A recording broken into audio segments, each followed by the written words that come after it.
Said it's gonna be a good one on Monday. But is you ready for the party on South Beach? You know what I'm saying? Welcome in. How y'all doing? You know what I'm saying? But we got a good one on Monday, y'all. Great college football game. We gonna react to if y'all haven't seen by the title of the videos. But we got Pat McAfee having a little convo with Mario Cristobal. Mario Cristobal is one of the he to me he's one of the like I respect him the most. Like he's one of my top five coaches in the league right now.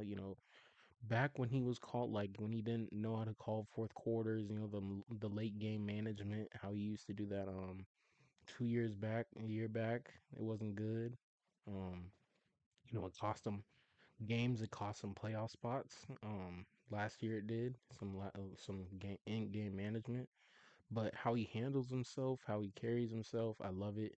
How he treats his players. He doesn't give you all of the answers, you know what I'm saying? Or people don't ask the right questions to Mario Cristobal in my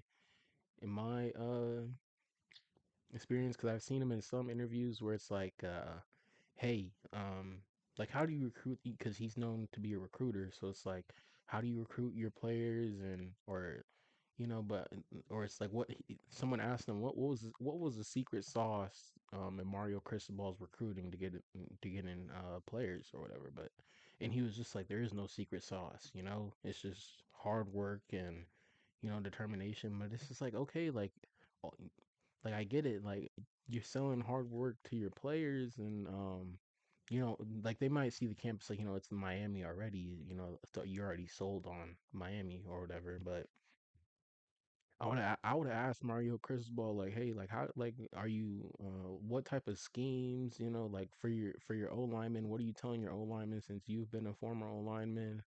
Those type of questions, instead of like, what's the secret sauce, get it more in depth with your questions, you know what I'm saying? But we're gonna see what Pat asking them in Indiana. You know what I'm saying? I love Indiana's story. Big Ten.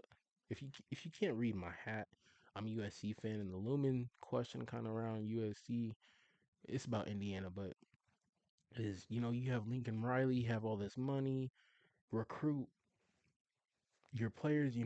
They say Southern California is like this bed of players. Why can't you keep your talent or whatever? And Lincoln's been there 5 years, hasn't been able to do nothing with what he's been given or what he's been able to recruit. Now you have some dude from Notre Dame that's supposed to get the recruiting up to par. And it's like, I don't even know. Like when we got Chad Bowden, that was cool. But now that I'm thinking back on it, Chad Bowden's the USC general manager, I guess. But it's like when I'm looking back at it, like you couldn't Lincoln couldn't recruit his players now. Like when he was there 2 years in, you know what I'm saying? You had to get somebody from Notre Dame, somebody outside the program to recruit our players. Like you couldn't someone from Notre Dame, bro. You like I get it, this is the landscape of football. You might have that's 100-year rivalry. Like Oklahoma, like you have Parker Livingstone go to Oklahoma, but that's for other reasons. Um But Signetti, man, like the turnaround for internet, like the biggest turnaround in college football probably history, or college sport, like or sports history for a program. Because Indiana after this, it's can they sustain this success? They're landing portal guys right now. They landed a wide receiver, the top one of the top wide receivers. He's from Michigan State. I forgot what his name was, but he's pretty good. They did Coogan's a really good offensive lineman. He's a 4-year graduate, pretty much a grown man at this point. Mendoza's probably a grown man. The linebackers like Kamara, I think 43. I don't know his name. Sarat, I think his name is. I don't know. Elijah, y'all know what I'm talking about. 1383, like their whole team full of grown people, and Miami's roster's full of monstars. Like I call it's monstars versus like, uh skill, like, discipline or whatever.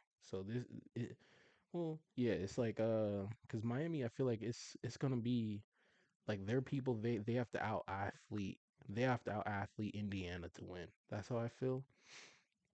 because that I mean, what's it been all year? Like Indiana's been the most disciplined team. Uh, they have everything. Like they have no weaknesses at any position. Not even the corner. Like the cornerbacks are good. Linebackers are good. They're disciplined. Like they stop the run. So in Miami, it's just gonna be like the big boys out front doing what Miami did all year, trusting the big boys up front to get you to the win. And let's see if Carson Beck can, Carson Beck might. That's the thing. Carson Beck might put Miami in some spots where they might be in a losable position. If I'm a better, I'm going Carson Beck over picks.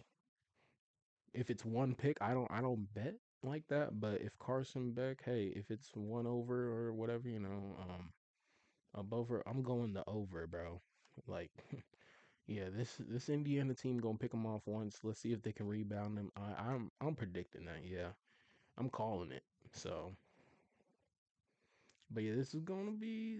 But yeah, let's get into this. Uh, I know I gave my predictions, but I can't wait to see what Cristobal has to says about this game.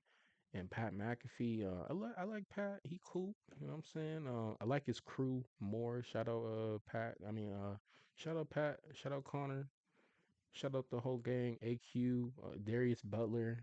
Great setup, bro. Like top 10. I mean top three. Like top three podcasts out there. Shout out Gills Arena. Shout out Pat. Shout out Rich Eisen. Who I'm gonna throw in there? I ain't trying to put in the top. Shout out all of them, bro. I watch a lot. You know what I'm saying? I'm out here. I don't get. Shout out all the people. Adam Schefter. He don't got a podcast, but he be on all the shows. But He had a chance to catch up with one of the coaches who's going to be coaching in the big college game earlier today. And I'll tell you what, I jumped off his high dive. Oh yeah. New Heights too. Yeah. We're on a sideline. Yep. I threatened to tackle him. And now just a couple days away from the big college game. A few days removed from him throwing a left jab at me. Hey, Oh yeah. slip. Yeah. Good slip. Almost got you in the throat. Could have parried it if you wanted. Lean Yeah, back with definitely it. could've. And I thought about bang to the Yeah, this thing, liver shot. this thing right here. Yep. Slip. Yeah. And he almost had the. Yeah, and he would have belly to Word, belly word. suplexed me there. Word. Yeah, he had me too. I gave up good left. Yeah, I stepped back though. I feel like I timed it right. Yeah. We're Good. shadow boxing, a Filling little him bit, out. but he got me. I want to. Yeah, I saw some things on Twitter. They was getting on Pat. I'm just gonna say what Twitter was saying. They said Pat picked what is this, Ole Miss? They said he picked Ole Miss or something like that before the game, or Ohio State or something. I don't, or I think this is Ole Miss. I don't think he picked Ole Miss, but I think he picked Ohio State in the last one, and then he was all like jittery with Mario Cristobal. I don't, Cristobal seemed like a dude. He gonna call you out before you know what I'm saying. Before we get it in, you know what I'm saying. But yeah, it's all love though. It's all love in the SEC or no, SEC out of this. See, and I don't know if I said this about Indiana. It seems like there's like this bias a little bit about Indiana, like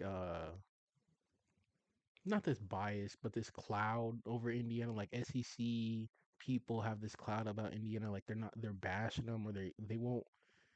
I don't know. It's like, will they sustain the success? Because it's like everybody in the SEC, I feel like their teams, they seem like they have sustained success. Like, will they?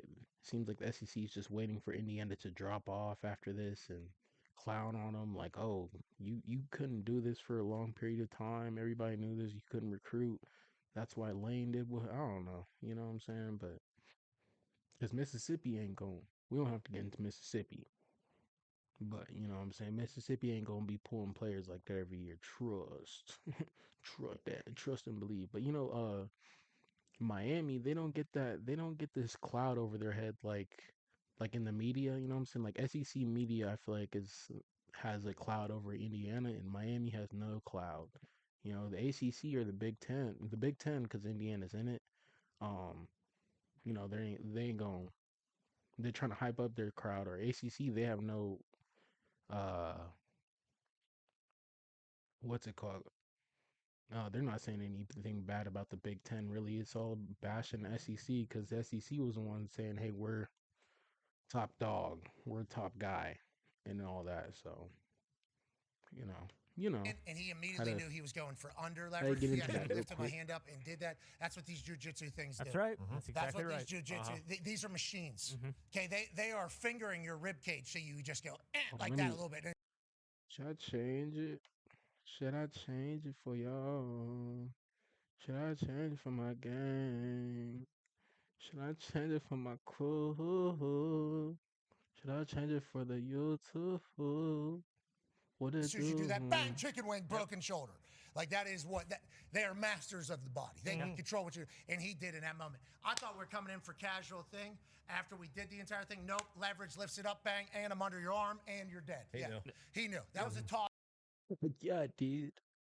Mario was like, I gotta do this to somebody, and this is the dude. He won't mind. He said, I gotta get it out somehow. He won't mind. Over the head like Kind this. of a cheap shot, to be honest. Well, it was right in front of my face, though, so it kind of happened. Well, you thought you guys were done. The bell had rung, and he came in and just gave you a little one of the stuff. He didn't hear no bell. But there's no bell. Yeah, and I should have known that. I heard the bell. Well, the bell rang whenever they just got done kicking somebody's ass. That's right. And that is certainly what their team likes to do. We caught up with that coach earlier today. What a beast, what a monster. Congrats to him, and thank you for his time. Ladies and gentlemen, joining us now is the head coach of the Miami Hurricanes, who will be playing in a national I hate that shit. I hate when it's not live, bruh. Like, and we're gonna pause real quick, but it is what it is. championship. It what it A is. big college game on Monday night in their home stadium. Ladies and gentlemen, he's big, he's strong. He's a former player, a former Natty winner, an absolute dog. Ladies and gentlemen, Mario Cristobal. Yeah, coach! How are you, coach? What's up, guys? How's it going? Great, man. How are you? You're playing in a big college game on Monday. Excited? You did it. You won. You did it. Hey. Yeah. This is what we're looking for. Well, I appreciate you guys having me on the show. We're just getting ready for practice, man. You know, got another big one. Really good meetings, great prep so far. So just keep doing it. Okay, whenever you look at the Indiana team, I've kind of felt this way, as have the boys. Pretty like-minded individuals leading the team. Do you kind of see that in the similarities or the traits of what you've seen on film of the Indiana team and how you want your team to be viewed as well? They're fast, they're physical, they're really, really talented. High football IQs. You know, they the level of communication is really, really high. You don't see many, if any, busts, especially down the stretch here in the last few games. Crazy about it. Miami like recruited Mendoza, or Mendoza went to some camps. They ended up not picking him or whatever. Now you got to face him again. Or Mendoza ended up actually they recruited him last year when he was in the transfer portal too, and he ended up choosing Miami. I mean Indiana over Miami, I guess, even though he's from Miami. Interesting. Well, his brother is in They work Indiana well together. too. They swarm the football. They chase and finish. You know, they secure the football really, really well, and they force a lot of turnovers on just an elite level football operation. The way everybody's talking about it is how you're talking about with this Indiana team. Obviously, they've been through the most dominant run in college football playoff history. For your team, we've got a chance to watch just dogs, dude. Feels like whatever the game calls for, they show up with. At Texas A&M, 25, 30-mile-an-hour winds. I mean, it won't get talked about, but that changes game completely for both sides. Kicking game, obviously, deeply affected for you guys. There wasn't many points in that game. You guys kind of adapt, do what you have to do. Ohio State, same thing. Then against Ole Miss, it was like, hey, we got to be able to spar and keep up with this team. Is that something you're proud of whenever you think about your team? We can win in a variety of different ways, or is that just kind of the DNA of your squad? They'll get the job done. Like, what have you learned about your team over this college football playoff run? Great question. We just go. You know, That's it's a great whatever it takes mentality. bad answer. We just go. I mean, yeah, never mind, Every team is Cristobal, do different, your right? thing, do your thing. Every fight has its own like unique strategy and aspects that are unique to that particular contest. And I think our guys understand that. Their level of commitment to doing it to a certain way and a certain standard has increased, and it's gotten even better down the stretch here. So just a really strong appetite for getting better, for just getting pushed. The drive, determination is legit. These are like self-starting dudes that love football, and they absolutely love competing and smacking each other around out there in practice and preparing. Answering the bell. Think that's not talked about a lot. the love to do that on a daily basis, to smack people around to get your head bust.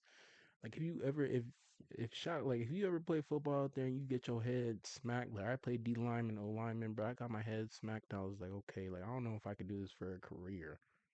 You know what I'm saying? Like, and then like to do that, you have to be an absolute maniac, dude. And I think that's not talked about like a lot. Like the mindset of the like a lot of these guys just to do it in the NFL, college. I salute them. Salute the D2 players, D3.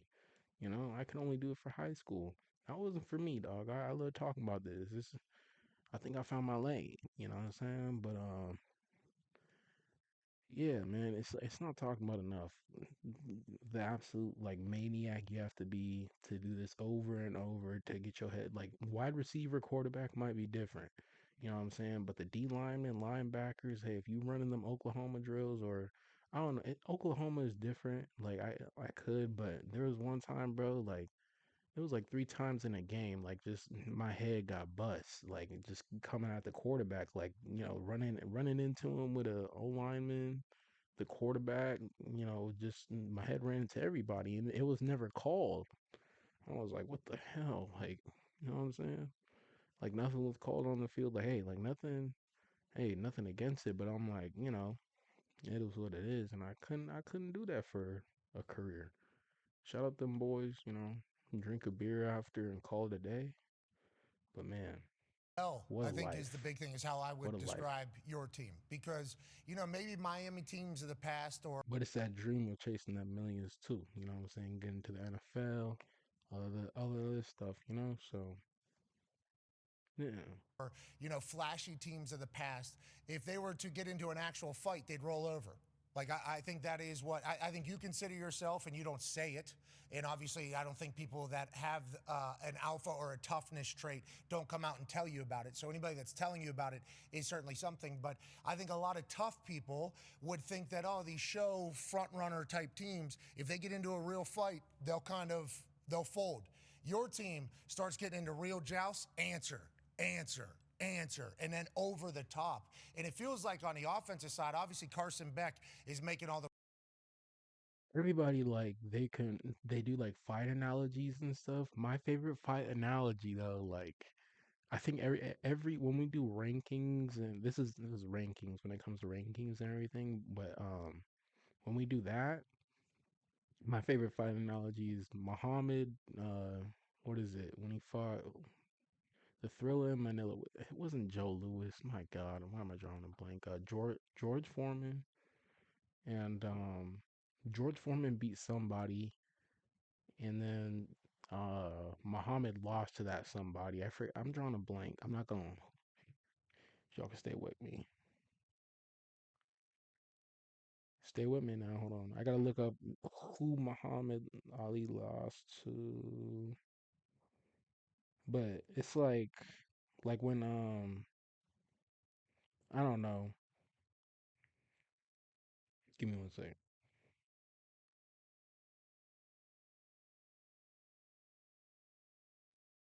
When they do rankings and stuff, like when Miami beat Notre Dame, and it's should we rank them this or that? It's like did they beat this person, but that person beat that person? Hold on, let me. I think it was Joe Frazier, right? Yeah, okay. I think Joe Frazier beat Ali, and then Joe Frazier lost to Foreman because Foreman was knocking everybody out like it was no tomorrow. Everybody was like, "You gonna lose, Foreman, Ali?" Ali said, "Nah, I'm gonna take the fight and go to Manila and get it done." That's what he's. Ooh, ooh, knocked him out. Hey, dancing with him in the ring. You know what I'm saying? Got him. But yeah, when we do analogies, it's like that analogy, like like say I don't know, Ali was ranked number one, and then Frazier's ranked number three or something like that. Frazier goes to number one, Foreman's two, and then Foreman goes to number one, and then Ali's three. You know what I'm saying? And then that's how he becomes number one again because he beat Foreman. So it's like those type of things always happen. Um, in the league, which I love. Like I just love drawing because it's like it always comes back to that one because that's like the major. That's like the major one. Like Frazier was the guy. Foreman. Foreman was the guy. Like he was the top dog, and Ali was diminishing, and Ali beat him. He became the top guy again. So I don't know right if I decisions. They're able to I don't know if that came across. Y'all got that? But yeah, yeah. I love that. protect him. Him running in here and screaming for the final 6 yards. What a moment for him. But it does feel like you have guys that are ready to answer the bell at all times. Running back position, dogs everywhere. Wide receiver, dogs everywhere. Offensive line, dogs everywhere. Defense. Let's go into this real quick. Um, I would give Miami or I would give Indiana the wide receivers. And then the running backs, I would give Miami. Quarterback, I give Indiana. Cornerbacks, ooh, that's a toughie. That is a toughie. Linebackers, ooh, shit, ooh, that's a toughie too. Line and D line, I'm going Miami, but the backers and cornerbacks, that's a toughie. Ooh, I might have to go Indiana on the corners, and then backers. I feel like uh, Indiana. I'm gonna go Indiana on the backers. I'm gonna go Indiana on the backers, bro. All right, I think we got that out the way. Across the board, dogs everywhere. How do you find these guys? Like, what are you looking for whenever you're trying to find the next Miami Hurricane? Because it feels like across the board you got dogs, and everybody's looking for that. I thought, but you seemingly have found them. We've been very fortunate to have a collection of guys that they're men of action. You know what I mean? They know talk is worthless in this profession. They know the only value and the only thing that matters are the dudes within the walls of our building. That's it. And they also understand that like this is an awesome place if you love working, if you love football, if you understand the value of a great education, because we hammer all that stuff and we hammer it hard and we go and the reward on the other side is that you get better individually, you get better collectively, and then you grow a legitimate and genuine respect for each other that galvanizes a unit, an organization, and makes you play harder for each other. So we just believe in that. We just kind of shut out all the outside stuff, man. It's us. It's always been us. It's always going to be us. So we like that. Yeah, I like the way you guys view the games and your defense, the way they thump people. Which reffing crew you're going to get certainly matters, I think, for the way in the style of play. And you guys have been able to dial it back if you have to. But whenever these refs are letting the teams play, which we like, I think everybody likes that, your team is like a 1995, 1999 football team. I mean, it is just everybody's looking for some, and it's like every tackle was ending with punishment. It's been an honor to watch your team play. Last question for me before the boys have. The thing is, hey, bro, like growing up about me, bro, like the U doc was everything to me growing up. So seeing the U back, I'm a Trojan fan, I'm a USC fan, but coming into college football, like you just know like the powerhouses at the time, like you don't really know much. Like at the time, for me growing up, it was Alabama. Um, and then, like, I saw the USC. You hear about Reggie Bush. Like, Reggie Bush was going on when I was born. So, yeah, but like seeing the U Dog, bro, when I was growing up, like that was like seeing, like, cause growing up, I didn't know where, like, for me, I didn't know where Michael Irvin went to school. I didn't know where Ray Lewis went to school. I didn't know where Greg Olson went to school, all these legends of the game. Who else was in the Ed Reed? But at like Michael Irvin's time, who was there? Warren Sapp, some other guys too. But you didn't know about the U and like Jimmy Johnson. You didn't know he was there and coaching at the U. So I was like, what? Like this is where they started at. This is where like college, like they had all these guys. Like I didn't know. And so seeing that documentary of the U and ESPN 30 for 30, that was everything because I was like that introduced me to college football and I was like, okay, like yeah, they were that. So I was like a little I mean, I was a little Hurricane fan just like the dog, but I was paying attention. Like shout out Duke Johnson when they were bad in those times. Duke Johnson was like the only dude that was rocking for Miami. You know what I'm saying? He was the only one that was really going for Miami. I don't think like he had like Tyler Van Dyke, but he wasn't a good quarterback for him. So, but yeah, just seeing the U back, man, it's really cool. Not back, but I guess Cristobal doesn't say his own thing, but just back to prominence is pretty cool. So yeah. Have a few, coach. We saw Mark Fletcher, this guy, monster, do his thing, do his thing, do his thing. Then fourth quarter, late in the fourth quarter, you bring in Marty Brown. This guy, who is that guy? We haven't seen him all catch in the fourth quarter, run in the fourth quarter. He's seemingly like a closer for you guys with Fletcher. And the thing, sorry, I keep pausing it, but if y'all trying to watch, but the thing about 30 for 30 docs, I feel like if you don't have a ESPN account or a membership, I feel like y'all should go get one.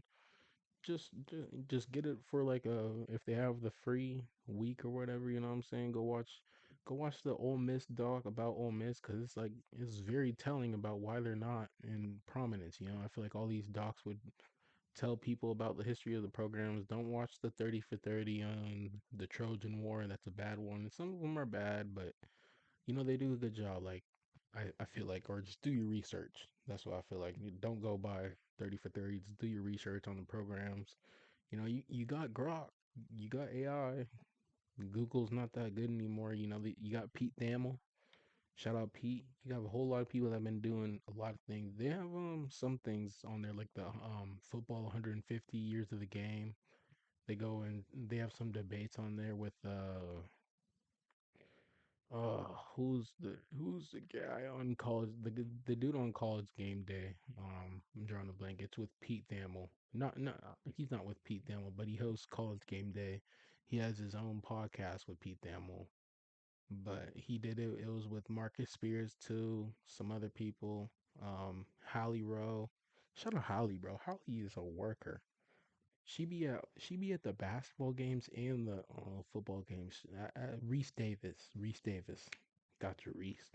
But yeah, Reese, he be working too. He be doing the college things. I mean, just to know the players' names, my goodness. Like you have to be that must be like a dangle up sometimes, you know what I'm saying? Like, ooh, this guy, this guy. But if you just look at rosters and have your notes, you should be good. You know what I'm saying? So just take your notes and all that, do your research. I'll be fine. Can you tell me about kind of the stable you have in the backfield and how you kind of decide who goes when? Because it feels like those are two NFL guys that are certainly making plays for you in big moments, both Mhm. of them. We feel we're pretty fortunate there. We're 4 and 5 deep, and judging by the freshman that's on campus now practicing with us, we're going to get continually better at that position. The best part about that group is like they get it that it's a long season, and that you have to share responsibilities and carries, and that your responsibility in blocking for the quarterback or blocking in some of the run game is just as important as carrying the ball, and nothing's more important than the ball. That's the program. So, but they're a ton of pride, really, really. That run block is serious, or not run block, but pass block when you're a running back is serious because y'all saw that with Bama. Y'all saw that with if you're like a Oklahoma fan out there, and Jaden Ott, he didn't even start for Oklahoma, or he didn't even really play because they were talking about how he couldn't understand the pass block or he didn't want to do the pass block.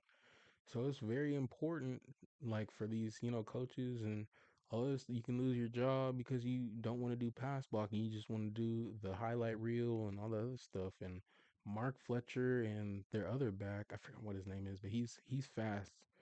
Mark is like between the tackles and he gets you like the good yards.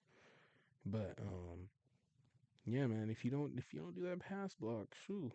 You're gonna get your quarterback sacked and backer. And you have to pick up that backer because that backer might be blitzing in, and that black backer might get your quarterback. If you just out there like on they don't want to block and half AWS in it, it's terrible. So it's terrible for your team. Gonna let down the team, bro. Do your Physical, job. really as good of a leader as you can imagine. A guy like Mark Fletcher, I mean, truly the heart of our football team. And like yesterday, you have a bunch of new guys on campus, right? With 30 new freshmen. They're riled up, ready to go. They haven't been in pads, and scout team Hold comes on, out. real quick. I don't know if I explained that with Alabama a little bit, because Jim Miller, like when they lost Jim Miller, they couldn't, the the running backs couldn't pick up the backers, and they were getting Ty Simpson, and he was pressured most of the time. So I just want to get that out there. They try to get a piece of him, and You know what I mean? all of a sudden, that thing gets, how it gets Hey, on the field. welcome to college ball. Yeah, welcome to the Yeah, and you know what? It was welcomed by the whole team, and I thought that was a really good indication. That's what it's supposed to feel like. That's what we've been striving for. When the competition stuff is never viewed as like, hey man, chill, slow it down. No bullshit. Like we have to get better. We're playing against a really physical team. You have to practice in a physical manner, and I think we're taking a lot of. There's a lot of growth in those particular areas in our program. Yeah, brother-in-law on each other ain't getting anybody better. Okay, that ain't helping anybody. And there are some places that have that shit happening. And that is obviously because you've been around. Obviously, you played. There's always a guy. Not always. In bad teams, there's always a guy looking for a brother-in-law situation, and then that's two people now, and then all of a sudden that's three people. Then you got four people. Then all of a sudden that kind of spreads throughout the entire team. Love hearing that about your squad. That's because of your culture. That's because of your leadership. Now let's also talk about the maturity of your particular squad. Go ahead, Tone. Yeah, Coach, you and IU, two of the older teams in the NCAA this year. Michigan was an older team. Ohio State. The thing is, like, I saw Rich Eisen. My bad, sorry. Rich Eisen and Josh Pate, they were talking about how old these teams were. Well, Rich Eisen asked Josh Pate, Indiana, they're an old team, because of all the transfers and all that COVID year or whatever. So you have a lot of 5 and 6 year guys on the roster of Indiana, and then Josh Pate hit him with, Carson Beck. He's like a 7 year guy, because he's in the class of C.J. Stroud and Bryce Young and some other guys, and so he should Carson should be in the league. When you put it in that perspective, it's like, dang, like your counterparts in the NFL, bro. Like it's kind of iffy, but like make your bag and all the other stuff. But Carson just looked a little weird, not weird, but it's just like, he can tell like his. Uh, uh, mm, I don't want to do this, but it's like the same thing with Georgia, that standoffish thing, like Russell Wilson, that quarterback mentality. When the reports were coming out, he doesn't hang out with the team. I see that a lot in Carson Beck. I feel like, but I feel like the team does embrace him at Miami and they love him. But it's like, you see some things where it's like, hey, you read the body language and all that, after the game and all the other stuff. So. But Carson, shout out Carson. He good quarterback. He seemed like a good dude. Been through a lot, battled. Uh, you know what I'm saying? But it's just I feel like it's just a little bit the quarterback mantra. That Carson Beck got it, and you see a little, the not the same thing with Russell Wilson, but just the standoffish stuff. So. State brought back a lot of guys. They were an older team. Do you think that's a coincidence, or when you're bringing in guys like Keontae Scott, he's older. Mo Torre is older. Mesidor was proven and older when he came in. Your entire offensive line, Carson Beck, those were all older guys. So do you think that's a coincidence? Are you doing that on purpose? And then when you get Malachi Tony, the superstar freshman, young kid, like how does he mix in? How do the freshmen, how do the younger guys? You think I don't know, like I feel like Mesidor could even be calling Carson Beck or like he ain't really backing. Like I feel like the younger players are calling Carson Beck and it kind of Carson don't say nothing. This is just my speculation, but I feel like Carson don't say nothing when they call him and he's just laughing it off, and Mesidor don't say nothing too. Like, hey, don't it is what it is. You know what I'm saying? But I'm just saying, like, that standoffish shit. Mix into this I older don't regime know. kind of that you have? Yeah, no, that's a great question. I mean, I think we have a very unique combination. Like, I think we have the right blend of older guys, experienced guys, guys that have been around for a couple years, and then some young elite talent, and they all mesh really, really well together. We do believe that Like I know their line is probably older too, and they've been there. I know Carson's a transfer in, so that could be the a little part of it too. A lot of those guys have been there or have probably been around, like have been from the area of like Miami or Florida, so they probably know the guys and seen them grow up and all that other stuff. So I don't know, that speculation I had, that could be like totally wrong. I just want to throw that out there. This team's rocking. They rock behind Carson Beck. So shout out them. the core of your team, the nose tackle, D tackle, the center, the quarterback, the linebacker, the safety, and the running back, that just the middle, the gut of your team has to be like experienced, hard nosed, tough ass experienced guys, because that's always going to be the easiest way to get gutted if you're not, right? You have to have real deal dudes right in the middle of your football team. But if you look at our team, I mean, it's spread pretty evenly. The young talent that has come in, that has earned time, they're on the field. It's not just Malachi, it's Bryce Fitzgerald. This is now 4 years in a row we've had one or two freshman All-American on our football team, and then you have some guys like Carson that's been around for a long time. Guys like Mo Toure, who's been around forever. Keontae Scott, they've seen a lot of ball. Those are old eyes. They Deontay's like a 6-year dude or something like that. He's been around for a while. So when you say Indiana has, I think like multiple guys that came from JMU, I think they have more older guys than Miami does. I could be wrong. You know what I'm saying? I haven't checked the stats on it. Could ask Grok real quick, but we here though. We here though. But yeah, Keontae, Morey, older guys proven. See, when it comes to the draft, that's the only thing. Like this new age, this might be the because this COVID year is probably about to end, so you're gonna like it's probably gonna die down a little bit, maybe not.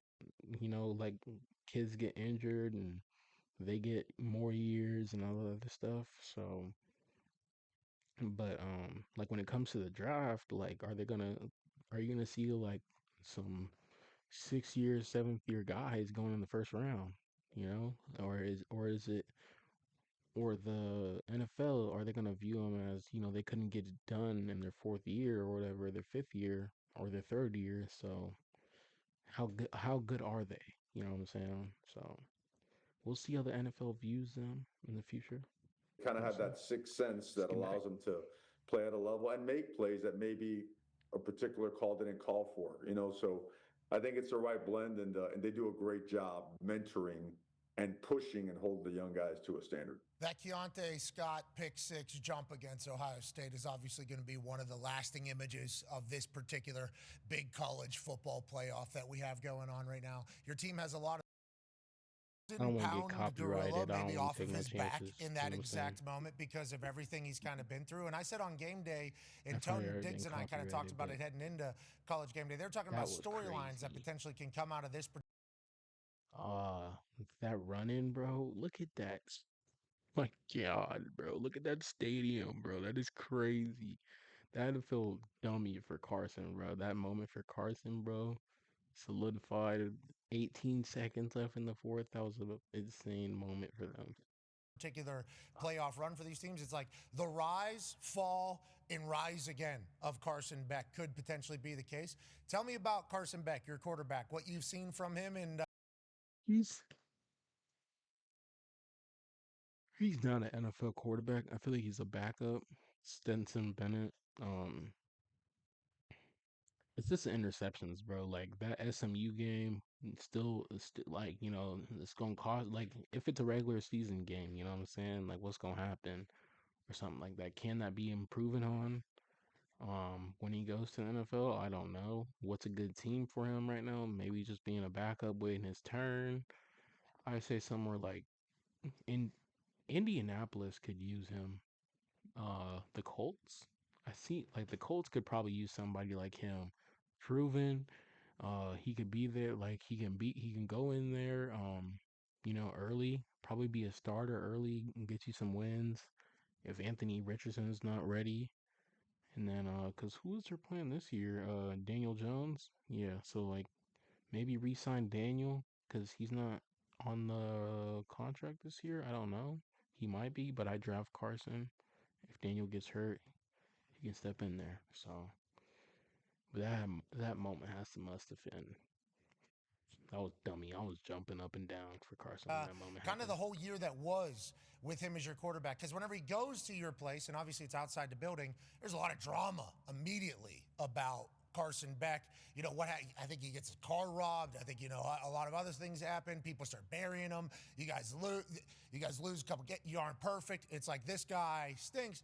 And then all he does is seemingly just keep showing up like the rest of your squad. Can you tell me about your quarterback a little bit? And Think it's not about more of the quarterback either. It's about the offensive coordinator too, knowing what Carson Beck's limits are, what his comfortabilities are, and like honing in on those, like the short passes.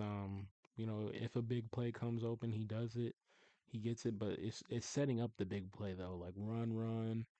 Little short passes here and there, and then set up the big play. So, but yeah, it's definitely the offensive coordinator and knowing what Carson Beck's strengths are. So I think Mario Cristobal knows that too. Let's see what his answer the is. decision to bring him and now where you're at? Well, if you watch film on him in 23, like it's off the charts.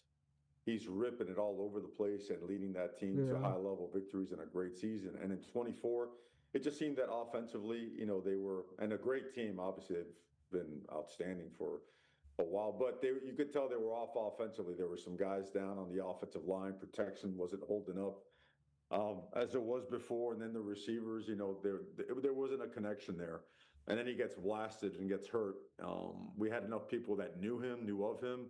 The background check was awesome, and he's like an elite human being and elite competitor, and he's got elite traits, and he's got a lot of experience. And we felt Carson's all about ball too. You can tell Carson Beck's all about ball. So it's a good trait when they say the background check and all the other stuff. So I think background check, I think that was probably saying a little bit about the rumors about what was going on at the time, him in Georgia, why he left Georgia, why Georgia didn't want him back. Yeah. So that if we could surround them with the right offensive line, the right pieces outside, and a strong running game, that he could get back to elite form. So the guy's awesome. The guy could give a rat's what about all the outside noise and people talking, and I think that's kind of it rubs off on his teammates.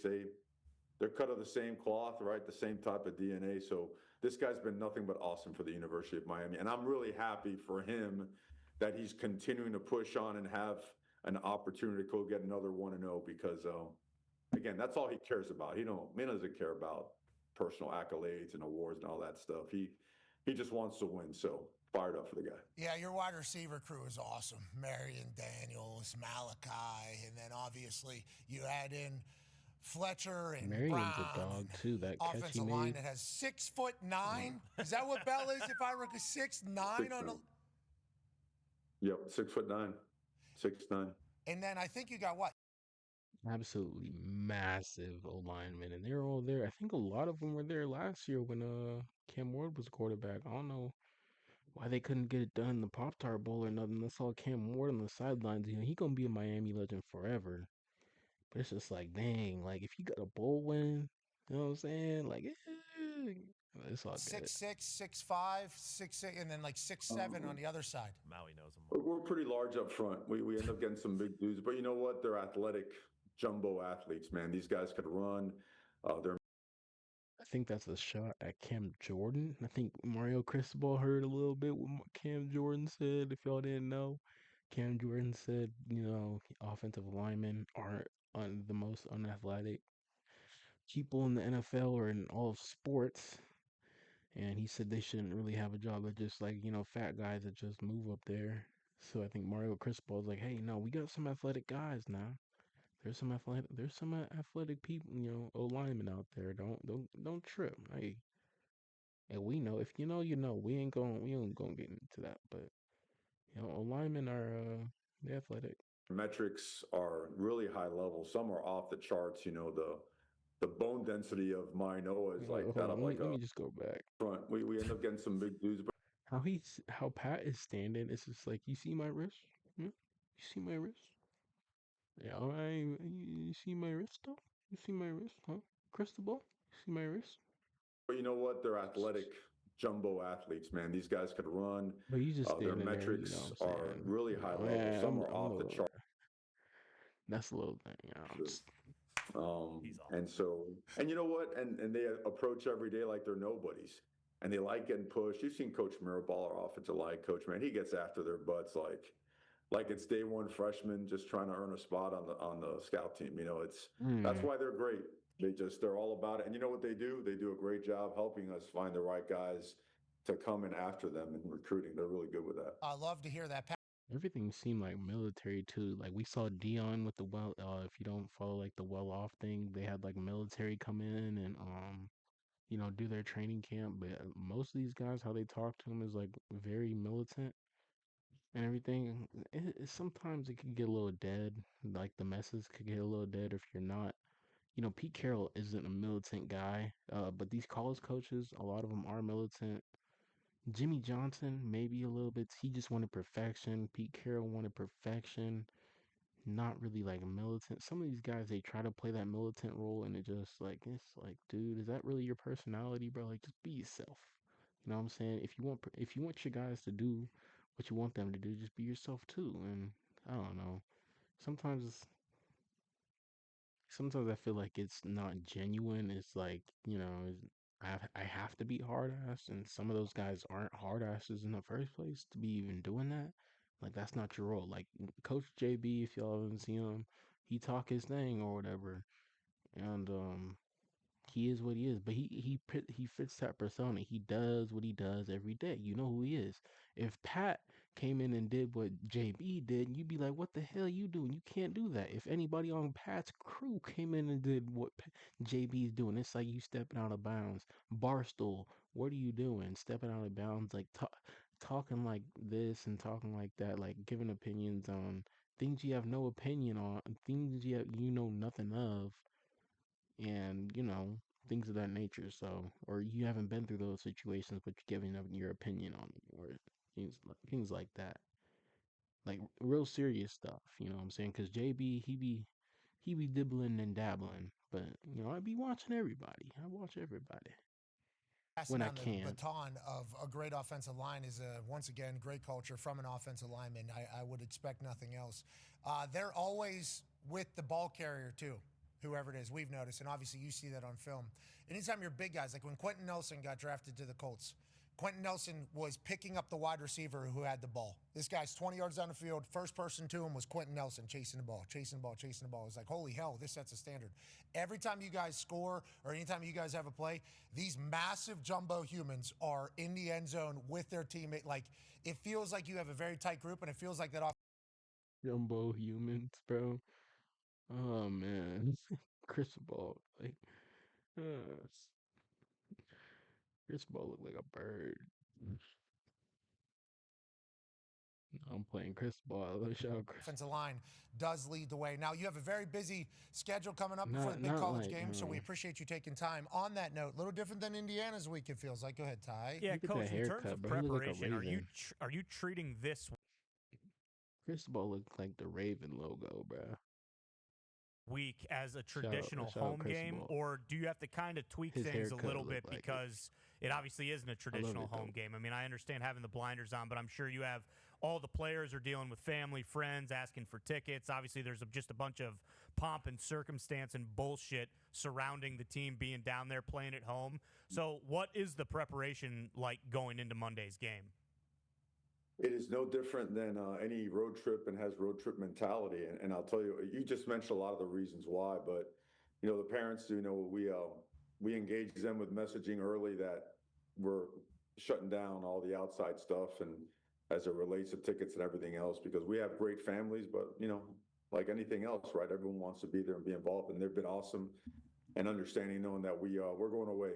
And those ticket prices, my gosh. And it's like the family want to go to the Natty, but you might have to be watching from home for the Natty because it's seeming like they can't get tickets for everybody, and you know Miami can't operate how they want to operate because it's like the national championship game, and just because you're home or whatever, you know you can't have people on the sidelines or We don't know if we can get these tickets for you, but I heard students from Miami had to pay 500 for the game, and then Indiana students had to pay 200 tickets for the game. So maybe it was like in person, maybe they had their own website. I don't know to do it, but the ticket prices for the game right now are like 30K, something like that. So, and then Pat was giving away some tickets on his thing, but he was like, We're going on lockdown. he was like, no travel. He was like, no travel or stay included. I live in California, dog. I was like, hey, I am not signing up for that thing. Shoot, if We it's a do what free we do. ticket It's a though, road trip mentality. We it's get to not use worth our it. home It's not worth it. facilities, right? Our practice for the sites and whatnot, and we get to play in our home stadium. But we're actually on the other side and in our away uniforms, and those are dynamics that, the way that, I don't know, the DNA of our team and the way we practice and prep, that kind of stuff really doesn't factor in. You just kind of lay out the dynamics for everybody. Today we take them and lock them down after practice in our hotel. So we have our 3 days to ourselves, handle media, handle practice, just stay in preparation, man. Everything want to know mentality, and really just dive into what we're playing against, which is an awesome football team. Is this what you've done every single game of the college football playoff? Same exact setup here? Yeah, the exact same setup. It hasn't changed at all, and it works for our guys. For it's kind of neat for our guys. They're experiencing the equivalent of the old school NFL season, right? What's the setup? Just operating like usual. You know what I'm saying? Hard hitting. I wonder if it's like that all the time though. I wonder how hard they be hitting in practice. Like how because the intensity and all that. You have to bring it every day. So you know what I'm saying? Like Saban's probably bringing it every day, every week.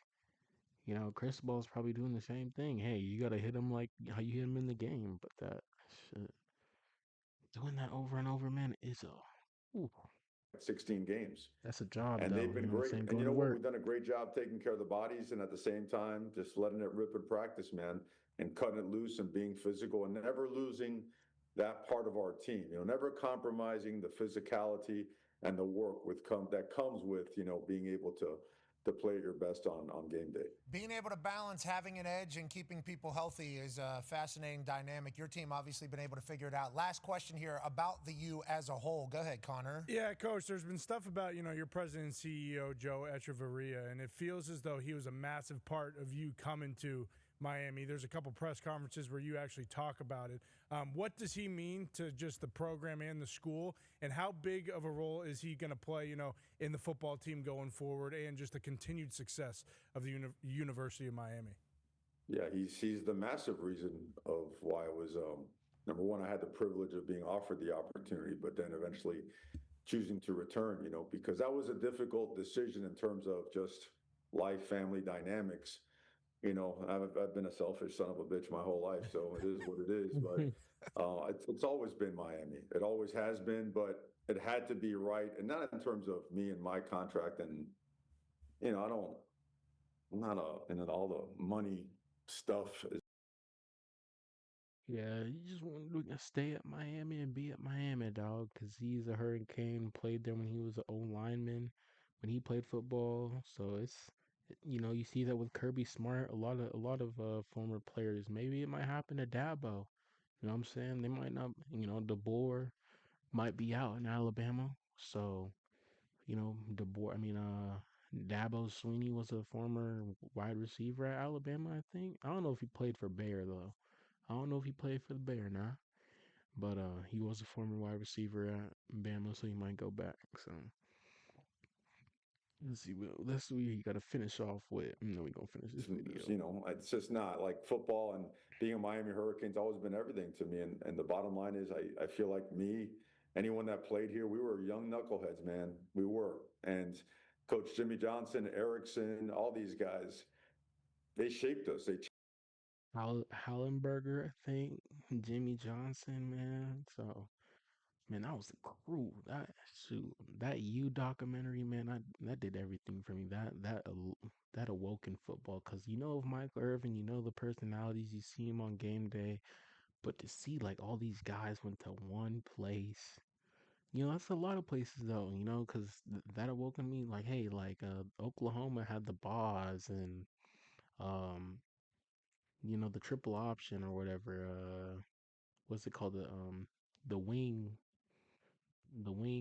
option something, with the quarterback, and their famous coach won 3 national championships, and then they have Sam Bradford, and the prominence they have, the spectacles, the mantra, just the lore about how far these traditions go back. Texas A&M's traditions, Von Miller went there, Miles Garrett, oh, USC, I don't even have to get into USC. Lynn Swan in the 70s, all that. Reggie Bush, Oklahoma State and their thing, what they have with Mike Gundy and what they were. So I just love college football. That was just like a little ramble.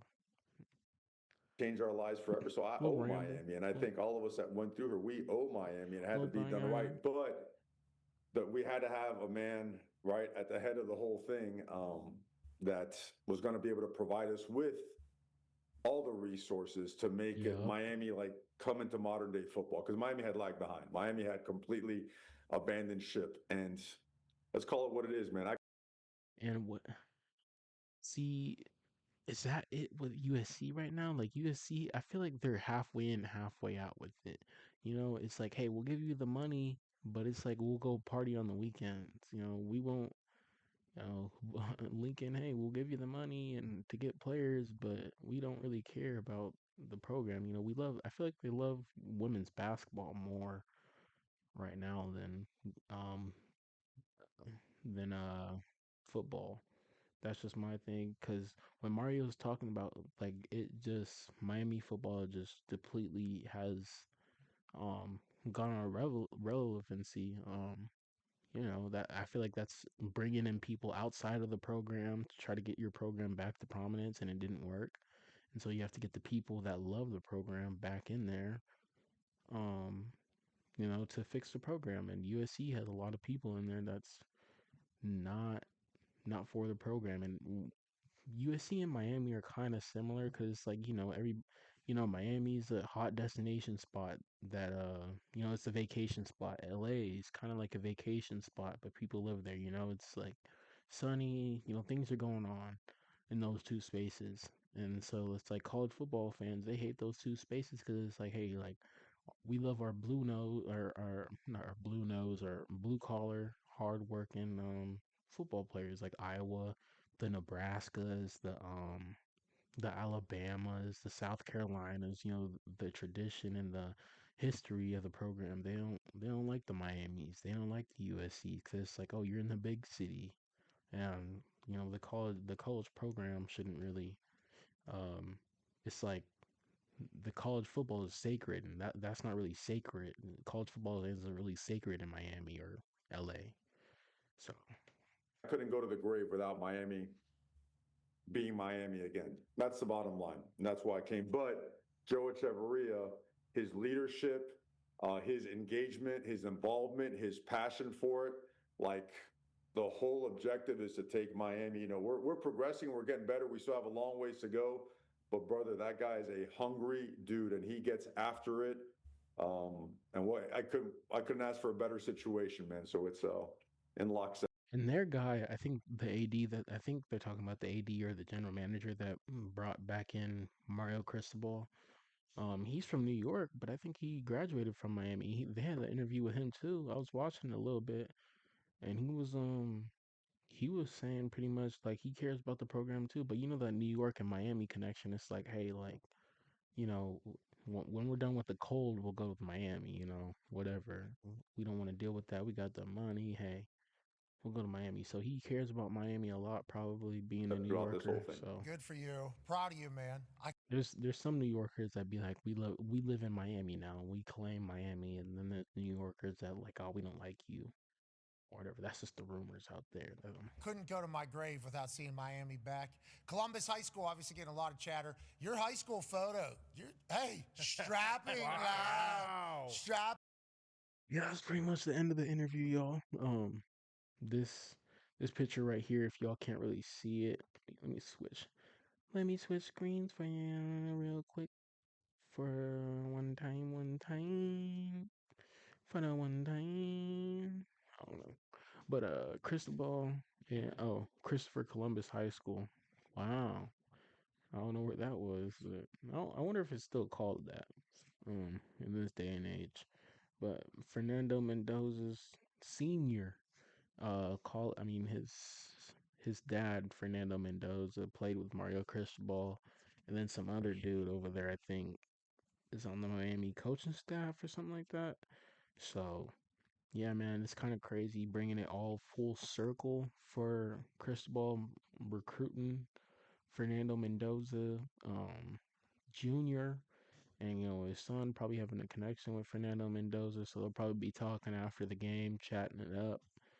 Uh, you know, doing the good old, haha, it was a good game, but you lost, motherfucker. So all that good stuff. But I hope y'all have a great day. I hope y'all liked the interview. Hope I gave y'all some insight y'all can take home with you.